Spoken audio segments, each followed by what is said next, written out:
মিরাজ, আমি সময় TV reporter, আপনার কাছে একটা প্রশ্ন করতে চাই যদি আপনি অনুমতি দেন। বলেন।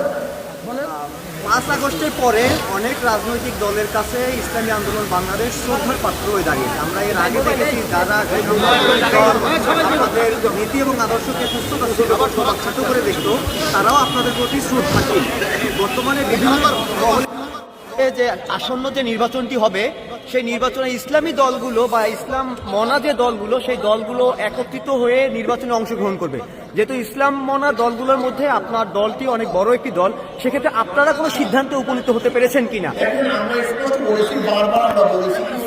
মানবতা, ইসলাম দেশ মানবতার কল্যাণে যারা আমাদের সাথে কাজ করতে চায়, জোট করতে চায়, সমঝোতা করতে চায়, অ্যালায়েন্স করতে চায়, ইসলাম দেশ মানবতা, এই 3 শর্তকে সামনে রেখে আমরা তাদের সাথে জোটবদ্ধ আন্দোলন করতে রাজি আছি, নির্বাচন করতে রাজি আছি, পথ চলতে রাজি আছি।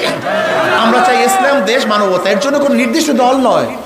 যদি কোনো বামপন্থী সংগঠন বিএনপি আমাদের সাথে আসে ইসলাম দেশ এবং মানবতার কল্যাণের জন্য, আমরা তাদের সাথে রাজনীতি করবো ইনশাআল্লাহ। আল্লাহ আমাদের সবাইকে কবুল করে নেন ইনশাআল্লাহ। মাগরিবের পরপরই